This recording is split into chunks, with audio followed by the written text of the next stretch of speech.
यदस्ति स्वभावो धम्मो खमादि भावो यदस्ति हो धम्मो स्वयं तो धम्मो जीवानम रखो। आत्मा का जो जानने देखने रूप स्वभाव है वो उसका धर्म है। उत्तम क्षमा आदि जो गत भाव है ये भी आत्मा के स्वभाव भाव है, ये भी धर्म है।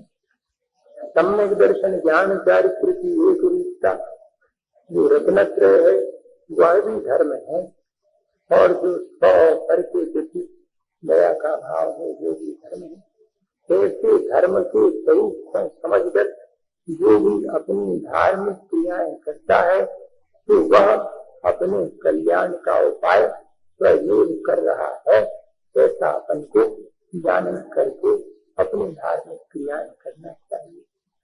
हमने पिछले दिनों ऐसा अगर विचार करें कि बीज से वृक्ष तक की यात्रा करी है तो ये अतिशयोक्ति न हो। देखो बीज जमीन में गिरता है, जमीन क्षमा का प्रतीक है, और बीज जमीन में गिर के और गले में तो अंकुर नहीं टूटता। तो वह जो गलना है वो मान कषाय का अभाव है, और फिर बीज में से जो अंकुर टूटा है तो तेरी मेरी दिशा में जावे तो जमीन से ऊपर नहीं है। तो सरल होना आवश्यक है। जैसे अंकुर फूटने पर पौधे को ऊपर आने में सरलता आवश्यक है, ऐसे ही जीवन का भी सरल होना, माया कषाय का अभाव होना आवश्यक है। और फिर उस अंकुर पर फिर भी मिट्टी लिपटी रहती है ऊपर आने के बाद भी, वो जब तक न हटे तो पत्तियां नहीं निकलती। तो उस मिट्टी का हटना अपनी मलिनताओं को हटा के पवित्रता प्राप्त करने जैसा है। लोभ की मलिनता हटे तो पवित्रता। और जब सूर्य के प्रकाश में वह निकलता है तब खिलता है। तो ऐसे ही सूर्य का प्रकाश तो सत्य की तरह से हमारे जीवन में भी जो धर्म की स्वरूप की सच्चाई है वो जब तक नहीं आएगी तब तक हमारा उत्थान नहीं हो। अब फिर पौधा धीरे धीरे बढ़ जावे तो खतरा भी बढ़ता है। कोई जाए आकर के पेड़ रख देवे कि खा जावे तो क्या जरूरी है? चारों तरफ बाड़ी लगाना जरूरी है। जिस अपने स्वरूप को जाना है उसके विपरीत भावों का त्याग करके आत्म नियंत्रण करना, संयमित हो करके जीना, यही तो हमारा स्वभाव है। तो संयम धर्म आ गया। अब संयम के कारण वह पौधा बड़ा हो जाता है। अग्नि बरसे चाहे पानी बरसे चाहे ठंड हो गए सब सहन करता है तो मजबूत हो जाए। तो ऐसे ही जीवन में तप धारण करने वाला अपने स्वभाव में दृढ़ता से प्राप्त करता है। और फिर जब उसमें फल फूल लगने लगते तो क्या करता? वृक्ष स्वयं खा लेता था? नहीं भैया, वो तो सबको छोड़ देता है, त्याग कर देता है। ऐसे ही अपने जीवन में और तपस्या से जो अपने परिणामों में निर्मलता आती है तो वायु मलिनताओं का त्याग करना, यही तो त्याग धर्म है। और अब क्या हुआ? अब फल फूल सबरे देखे खड़े हैं अकेले हैं? त्याग करने के बाद भी ऐसा भाव नहीं आवे कि मैंने त्याग किया। अरे हटो कदम त्याग कर दो। पर भावों का त्याग करना त्याग है क्या? स्वभावों का त्याग तो किया नहीं जा सकता। पर को त्याग करने का अहंकार तो मिथ्या है। तो कहते कि ना सिंचनम अच्छी आचिंतन्य स्वभाव आचिंतन्यम, ये भाव हमारे भीतर आ जावे तो वह ही आचिंतन धर्म है। जैसे कि वृक्ष खड़ा हुआ है अपना सब लुटा करके, और फिर जैसे आकाश सबके लिए समान रूप से स्थान देता है, वहां भेदभाव नहीं है।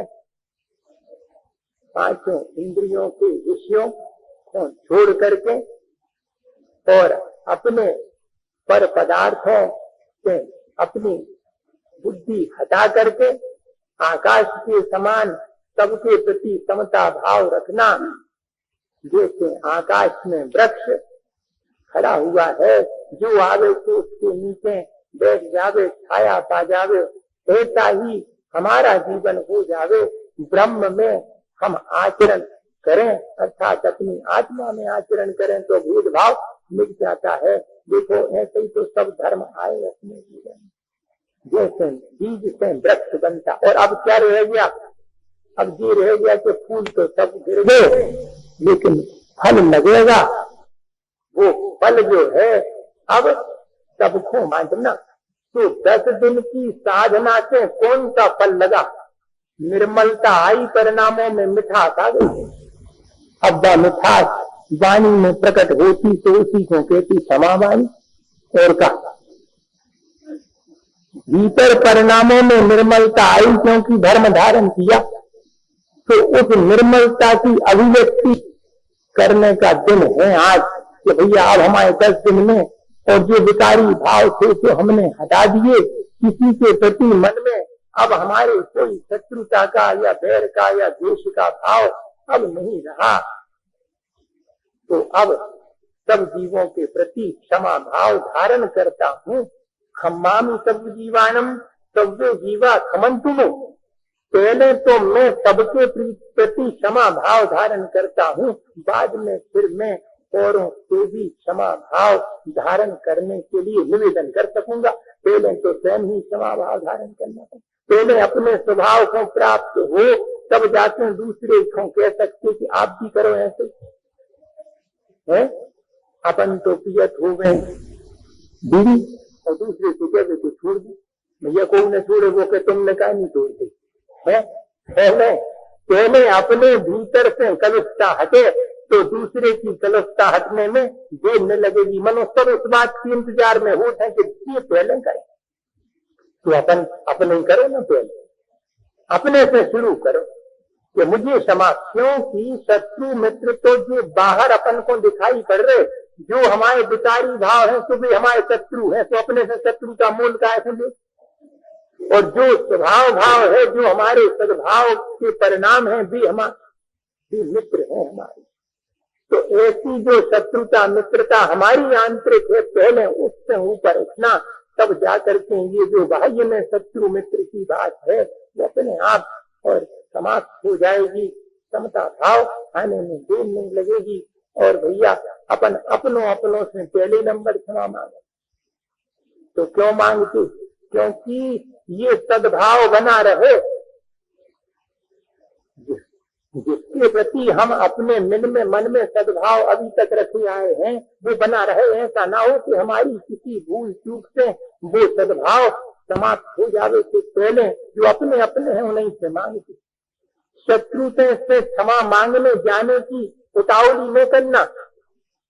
हाँ, शत्रु से क्षमा मांगना हो तो शत्रु हो तो यहीं से अपनी शत्रुता मिटा करके क्षमा मांग लें। तो मुनि महाराज तो तीनों संध्या कालों में और सब जीवों से क्षमा मांगते हैं। किसी के पास जाने आने की आवश्यकता नहीं है। इसमें अपने मित्रों से क्षमा भाव मांग करके शत्रुओं के प्रति भी क्षमा भाव धारण करने का ये पर्व है। इसलिए इसको क्षमावाणी पर्व का नाम दिया। आज के संसार में तो और कौन कौन से विदेशी संस्कृति के पर्व मनाने लगे बताओ।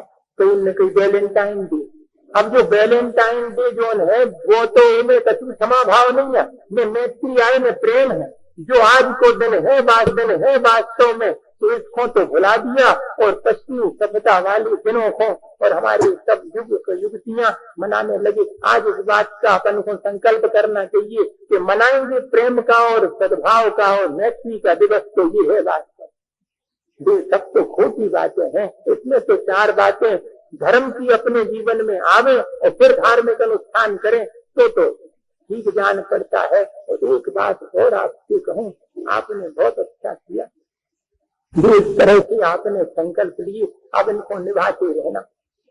और एक संकल्प और ले लो, वो रहेगा। बाकी जलूस में खाएंगे पिएंगे नहीं, चप्पल जूता न पहन जो बहुत अच्छे, कैसे भगवान जलूस का है, क्योंकि जलूस भगवान का है, अपनो सपनो तो है नहीं है। और ये झांकी माकी जो है वो हमारी परंपरा नहीं है। इतनी तो कमी है बिजली की देश में, और फूक रहे अपन इतनी बिजली, और जीव हिंसा अलग कर रहे। भैया है तो काम जो धर्म को काम कहा है का, तो बहुत अच्छा किया आपने ये कर लिया। एक और कर लो भैया कि दर्शनों को भगवान के निकलते हैं तो भगवान इनके दर्शन कर दे जाओ। तो जहां जहां भगवान हो सबके दर्शन करना चाहिए।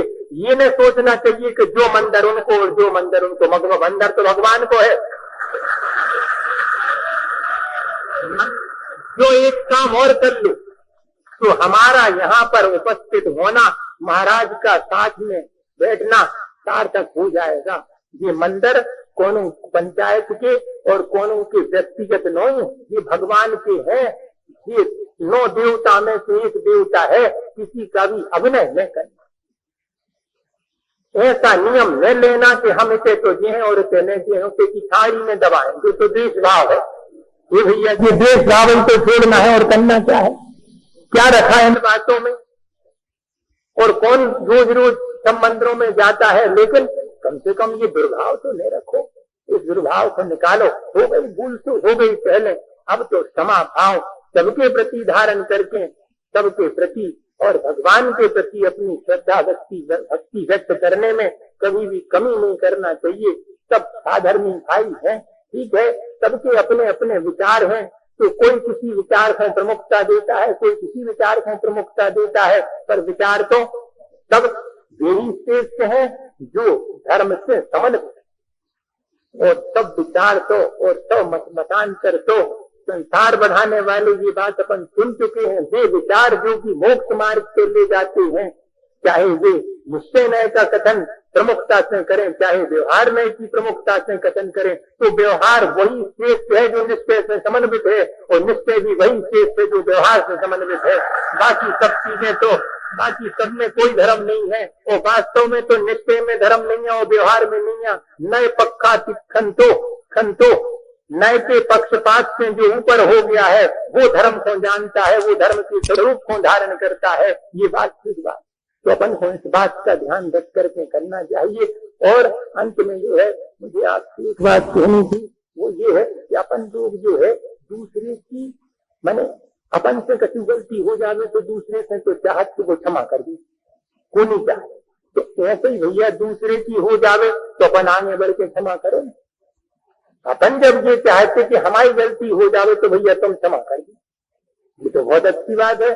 ऐसे ही जब दूसरे की गलती हो जावे और वो क्षमा याचना करे तो पैर स्वरूप से उसको क्षमा दान देना चाहिए और उसके प्रति अपनी कलुषता का भाव हटा देना चाहिए।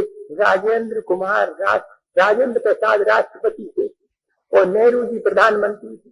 अब राष्ट्रपति को पहले सभा में नहीं पहुंचता, प्रधानमंत्री पहले पहुंचता, लेकिन नेहरू जी जो है 1 मिनट लेट पहुंचे सभा में, संसद में, और राष्ट्रपति पहले पहुंच गए। ये नेहरू जी को एहसास हुआ तो अपनी सीट से उठ करके राष्ट्रपति के पास जाकर हाथ जोड़ के कहा कि मैं देर से आया। इतना कहे इसके पहले ही राष्ट्रपति स्वयं उठ करके उनको हृदय से लगा लिया। बताओ, दूसरे किसी से गलती हो गई तो उसके लिए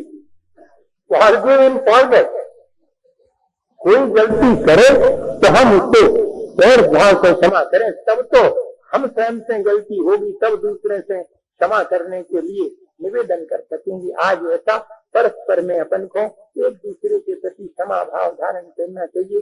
पता नहीं कौन सा अवसर किसके जीवन में आवे, मजबूरी में जो है व्यक्ति जो है चूक जाता है। हम आपको एक छोटी सी घटना सुनाते हैं और बस इतनी बात आज की है, जैसे तो समय पूरा हो गया। वो घटना हमारे सतना के चतुर्मास की है। 2 भैया थे, छोटे भैया बड़े भैया, तो 2 जनों के बीच में बोलचाल बंद हो जाती। अब बड़े भैया हमारे साथ में रोज आहारों से जाते थे,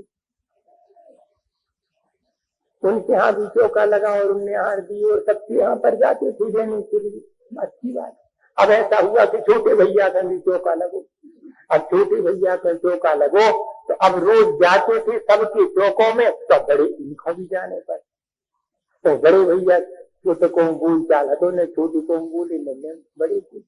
अब बड़ी असमंजस में है, पर मन में विचार आया, क्योंकि परिणाम निर्मल होवे तो जा करके ठीक ठीक विचार आता है। मन में विचार आया कि हम तो कौन उनके घर जा रहे, हम तो महाराज के आहारों को जा रहे। तो बड़े भाई जो है जब छोटे भाई के में पड़ गया तो आहार के लिए गया, तो वो भी मेरे पीछे पीछे ऊपर चले गए। और छोटे भाई विचार कर रहे थे कि देखो रोज तो सबके घरों में जाते हैं, देखें हमारे से महाराज के संग आउट के लिए जाते। और के ऊपर जैसे ही चढ़े तो छोटे भाई गदगद हो करके बड़े भाई के चरणों में गिर गए। आहार दान के पहले ही दोनों ने मेल मिलाप बाहर ही कर लिया, जैसे ही ऊपर प्रवेश किया, और फिर बड़े गदगद हो करके दोनों ने आहार दान दिया। भाई सार्थकता हो गई। जो भी धार्मिक क्रियाएं हम करें काय के लिए करें, मैं ये कहना चाहता हूं, कलुषता बढ़ाने के लिए नहीं, बल्कि कलुषता को अगर है तो उसको घटाने के लिए आज का दिन इसी बात के लिए है। अपन ने धर्म के स्वरूप को समझा और धार्मिक क्रियाओं को भी अपन ऐसा करें जिसमें विपरागता का पोषण होवे और अपने मन को निर्मल बनावे। यही अपने जीवन का अपने को लक्ष्य रखना चाहिए। इसी भावना के साथ आचार्य विचार जावानी के ज्ञान से